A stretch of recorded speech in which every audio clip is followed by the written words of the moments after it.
Hello, everyone. Welcome back to the People's Basics. It is Monday, March 29th, and we are here today to do yet another Commoner's Corner segment. So, with us today, we're going to be talking to Michael Shimkowski, or sorry, I mispronounced it, Michael Shimkowitz. He and I are going to be able to talk today about, what he thinks the fundamental roles of government is, and we're going to explore, some of his top priorities, which includes environmentalism as well as taxation and welfare. But without any further ado, let's bring Michael onto the program and welcome him. Michael, how you doing, man? Welcome to the People's Basics. I'm doing all right. How are you? I'm doing well. It's a pleasure to be able to talk with you today. So, as we do with every person who comes on, we'd like to talk to regular people, but we like to understand a little bit more about the regular people we talk to. Could you let the folks out there know a little bit more about yourself, where you're from, what you do, and how you politically identify? Sure. Well, I'm from the small state up north of Connecticut. I'm currently on medical leave, so I'm really not doing anything other than posting political stuff on Twitter at the moment. And I really don't know how I identify. I've identified as, right wing, left wing in the past, centrist, syncretist. I'm kind of just politically homeless at this point. Hmm. So let's talk about that a little bit more. You have different monikers you've adapted over time, but could you tell us a little bit more about what you think the basic role of government is? I think that can help us kind of flesh out a little bit more of what that identity might include. What do you think government's role is? Government's role is to maintain kind of a certain economic floor for the American citizens. Okay. It's supposed to maintain like a level of like a protectionism for consumers within the marketplace. And outside of that, really not much else. If we talk about like local or state level, I would say like national defense, law enforcement, things like that. But So let me get this straight. So it's basically protection of its people from violence and potentially consumer fraud or damaging products, as well as maintaining an economic floor. Is that correct? yep, So yep. let's talk about the protection part first. So obviously there is going to be a lot of trade-offs in the balance between people having empowerment and freedom versus them having the empowerment of security. And so, for something like, let's take use of force, one of the things that we've enshrined government with is essentially this monopoly on force, which is why they are the people who have a military and they are usually the group that have a police. We don't usually have those be private services. I'd love to hear how you think we establish that balance of making sure that our security is in place and that people can go about their lives without risk of violence with freedom and being able to do what they want. What's your philosophical way you think we need to be addressing those uses of force? Well, the way I see it is the reason why we don't have law enforcement really within the private sector is because we want to avoid having like rampant militias kind of enforcing random laws whenever they want. That's the Yeah. main reason why, the government is in charge of, let's say, like the police force. Now, when it comes to the military, however, I believe, I can't remember what article of the Constitution it was, but it technically says that they're supposed to maintain a militia, but they're not supposed to own one. So technically, the government's military isn't supposed to be the way it is currently. Now, my suggestion is a bit quirky. It's a National Defense League, Okay. where instead of having like traditional law enforcement or traditional military, you would have a federally trained, state funded, and locally regulated kind of military force, so to speak, that would serve as both law enforcement as well as national defense. Okay. And so, what benefit do you see from such a proposal? And like, what are the, I guess, technical differences? Is it just like combining police and uh, our military into just one force, or like, is there more than that you see? Well, there's kind of slightly more. It takes both from the camp that police need to be trained better, that they've been kind of really corrupt as of late, as well as the camp that the military spending has gone out of whack. that we need to reduce spending and everything else.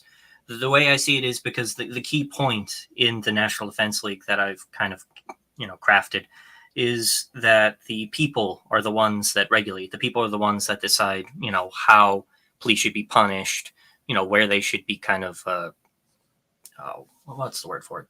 Where they should be posted up, where their like police department should be located, what patrols they're supposed to be doing, and so on and so forth. So it allows the people more input into both our national defense as well as our law enforcement than we currently have, or from what most proposals that I've seen thus far. Okay. Now let's talk another part about security and freedom. Another part, as I know you had brought on in your application to come onto the show, is one thing you really care about is environmentalism. And this is another thing that I find has a large responsibility of the government, is maintaining, frankly, the environment of its nation and, frankly, of the world. Because, you're going to have disputes of, I want to do something that I'm doing on my own property that can have downstream impacts that impact other people's property. And so you need a government to step in. Can you talk about a little bit of what you specifically care about when it comes to environmentalism, and how you think we should be, whether it's incentives or abolishing certain things? How do you think we try to make that transition to a more sustainable lifestyle? Well, the way I see it, and I have this really extensive list of kind of environmental stuff. I believe I had commented on one of your tweets about cow fart backpacks. Yeah. I remember we reviewed that, and you followed up with an article on the efficacy of it. So I appreciate that. Yep. The way I see it is we're not really looking deep enough into not only what can the government do for us in the environment, but what can the private market as well as the people do. Environmentalism is more of a lifestyle than it is a policy choice or an incentive. Like, for instance, reducing our meat consumption is big.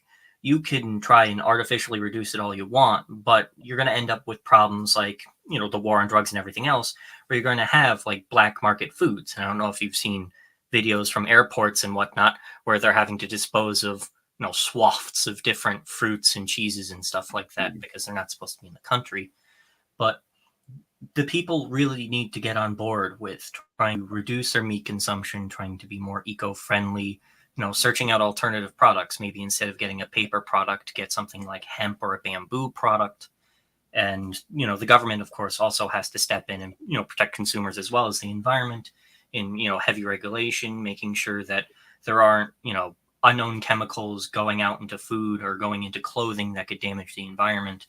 And it's also the responsibility of businesses to make sure that they're doing everything in their power to protect the environment, to durably make the environment, a place where it's biodiverse, instead of like in California specifically, they have these large almond farms. But because of the monoculture that's been caused, you're seeing a lot of, there's a specific term for it, but the bees are just disappearing as a result because they need that biodiversity. So that's mainly something that the private market kind of screwed up that they need to correct. Now, I don't know if that's going to be a thing through the government, through regulation, or if the people are going to take it into their hands and change the way they consume things. But either way, it's something that all three need to get on board with. So then let me ask you, because we like to focus on the government aspect here, because we like to say, most individual decisions can be led from many different groups that are out there, and you can make your personal choices. But we're all looking to have some say in how the government tries to address these issues. Let's take one of the examples you brought up, meat, and you wanted us to try and reduce our consumption. How do you think we do that? Is it through incentives and changing prices through taxes? Is it doing bans of any kind? What do you see as the method forward of how you push people in the direction you think is more sustainable? What I think needs to happen just in general from a government side is maybe a tax. The way I see it is they need to start subsidizing like alternative meats, like the Beyond Burgers or the Impossible Burgers, that type of stuff. As well as there needs to be some form of incentive, at least for the people to switch to those products. Like, I don't know how exactly that would work. something like a universal program where you're given a certain amount of money that goes towards specific products, similar to food stamps. But yeah, I really honestly have no clue at this point what the government can do, because the American people, at the very least, are extremely fickle. They like doing things a particular way. They don't like going outside of the status quo. Yeah. I mean, my general approach to this, I generally avoid the subsidy side because I do feel like that often leads to special interest groups that tend to be larger, being the ones who can lobby for it and receive it. I much prefer just doing it price wise through taxation, with things like a carbon tax, which, meat produces a lot of in the form of methane. So I generally like that incentive approach, but I'd like to now focus on that last priority that you gave me at the start that you care about, which is an economic floor. And so, Michael, we obviously hear the whole purpose of the People's Basics is advocating for a floor for all Americans of universal basic income and services. I'd like to ask you, what do you think that floor should be? What do you think all people in your mind should be having when it comes to a floor? When it comes to an economic floor, at the very least, I'm seeing things like a consumption taxation, universal basic income. I'm seeing like monthly tax credits, let's say. Let's say you get rid of the income tax, because I've been doing a lot of research. I had stuff pulled up earlier that a progressive consumption taxation ends up being more effective than a progressive income taxation, because consumption taxation is more voluntary as opposed to involuntary, where you can control your own consumption. And as a result, you can control your spending and your saving. And if you do tax credits on top of that, monthly tax credits that are based on your income level, you end up being able to save money and everything else. And that's genuinely the way I see our economic floor should be, as well as, in addition, like things like Medicare for all, maybe even nationalizing the pharmaceutical industry, just generally reducing prices that consumers have no control over, but they need to consume in order to be able to live. Okay. So I generally will agree with the two that you brought up. I think when you talk tax credit, I'm not sure if it's exactly the same as like a basic income where it'd be like a monthly tax credit, but I think there have been a lot of proposals kind of in that effect. And we could certainly agree on universal health care. I'd love to ask you a little bit more about that point you were making before on consumption taxes versus income taxes.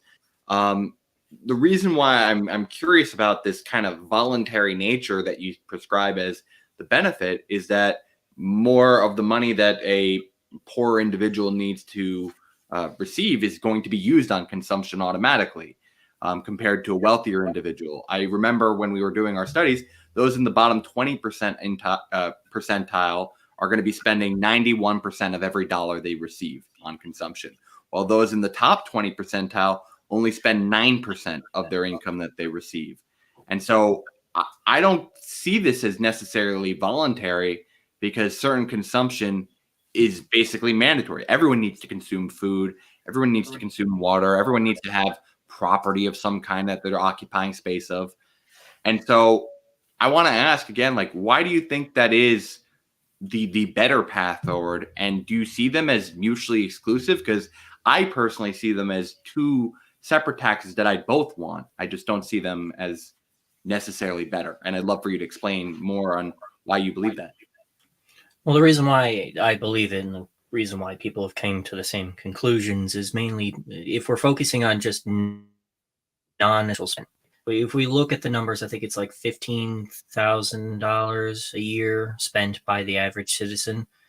And you were to look at, let's say, wholesale, that if you were to tax that, let's say at 40%, 45%, you end up making up the same amount as the regular income tax. And if you look at the divisions of, the divisions of your net worth, right? I believe there's a chart that I've shared a couple of times around on Twitter, where the division of net worth shows that a majority of the net worth of people that are in the top 1 percentile ends up being fixed assets. It ends up being a physical object versus straight income versus capital gains. Majority of it ends up just being things that they're purchasing for their businesses, like machines, robots, everything else, AI and whatnot. to be able to reduce the cost of labor. And that's kind of what we've been seeing a lot lately. The reason why I believe that consumption taxation, when made progressive, can be a lot better than income tax is because if you look at, I believe there's psychological studies done on people where if you don't make a certain amount by the time your bills come around, let's say you're only $5 short or whatever, you're not going to end up putting all of your money towards those bills because you're already not going to be able to pay them. You end up just spending that anyway. So why would anybody really want to incentivize that kind of mentality, that kind of outlook? The way I see it is that consumption taxation will incentivize people to spend because it disincentivizes spending, or to save because it disincentivizes spending, as opposed to income tax, which, like I've said, the psychological studies that have been done show that even if you're just barely not there, you're going to spend it all. You're not going to save it. You're not going to put it towards bills. You're going to spend it. I wish I had that article on me, but Yeah, I'm not entirely sure I'm getting the point, but let me see if I can. Let's see if this is right. You're saying that consumption taxes are better because it'll incentivize saving uh, comparatively? yes, it incentivizes saving as well as giving you a larger amount of a base income because you're not initially taxed. You're taxed on consumption. If you're taxed on, let's say, or if you're taxed on non-essentials, right? Like things that aren't food, bread, water, milk, so on and so forth, you still end up being able to cover the entire revenue of, let's say, an income tax. So the whole point behind replacing, let's say, income tax with consumption taxation is that it incentivizes saving as well as being able to pay bills as well as being able to afford essentials versus an income tax which taxes you before you even get to be able to spend it, so you won't be able to, let's say you just barely make it below the amount that you're supposed to pay for bills and whatnot. And I really do wish I had that article, but it shows that people are more likely to spend all of the income that they had rather than saving or putting towards bills if they aren't able to, even if just barely aren't able to pay off the bills. Okay. Well, I would love to see that study, so we'll have to follow up with you to acquire that, and we'll try and share it out. But Michael, we were approaching the end of our time, and so I'd love for you to just be able to share your final thoughts on any things that you think the people out there should be trying to mobilize for. And then furthermore, if you have any final questions for myself that you want me to address in my closing remarks. Sure.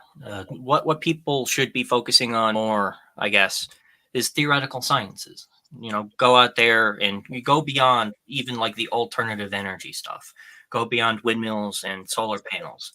Start looking into the theoretical stuff behind nuclear power, as well as like tidal turbines, as well as I believe I shared something recently that a guy had posted. It was a video of like a very small whirlpool that was being able to be generated off of like a small stream, and they got energy off of that, and so on and so forth.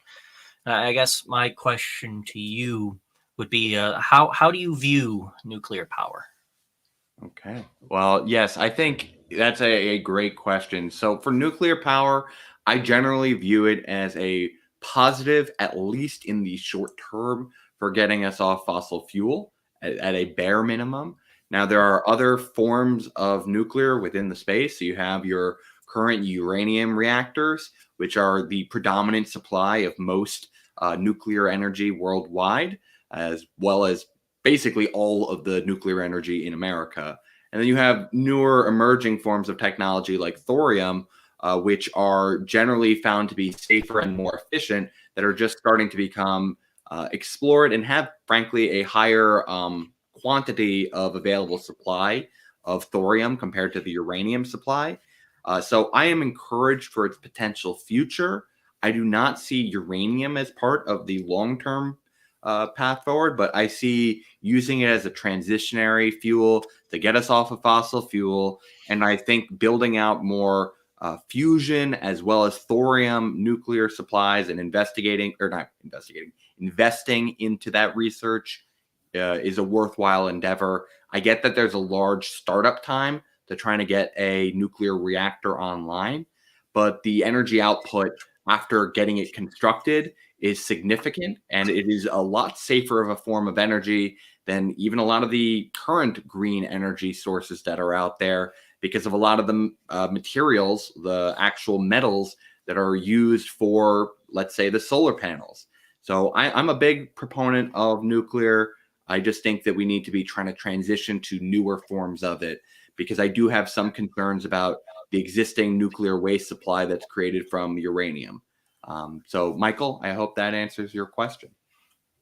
Yeah, it does. Another thing, you should look into two things: traveling wave reactors, which I've heard works with thorium, as well as using molten salts as an Yeah, alternative to that's the liquid. one I am most common with for thorium, is the molten salt core. But Michael, I really appreciate you being able to come on today and talk a little bit more about your own perspective. We hope you'll come back sometime. Sure. Yeah, well, enjoy the rest of your day, man. We really appreciate you coming on. Thank you. Okay, everyone, that was Michael Shimkowitz. And so we got to talk about a lot there, from, how do we balance security and freedom? What is that true economic floor that we need to be aiming at? And we got to talk a little bit about environmental sustainability and nuclear energy. We really appreciate him coming on. We really appreciate any of you who came in to watch live or even watch the replays afterwards. Make sure you check the description section down below if you want to sign up to come on a video like this yourself. We have a Calendly link within our link tree for you to be able to sign up. Furthermore, we have a lot of great content coming out the rest of this week. We got live streams every day. We got a new podcast coming out next week. We got new articles coming out on Thursday, as well as a new team stream. And then finally, we got the basic brief on Friday. So everyone, this is a great week so far. We're really happy Michael came on to talk. We're really glad you guys tuned in. And we hope you have a great rest of your day and week, everyone. Stay basic out there, my friends.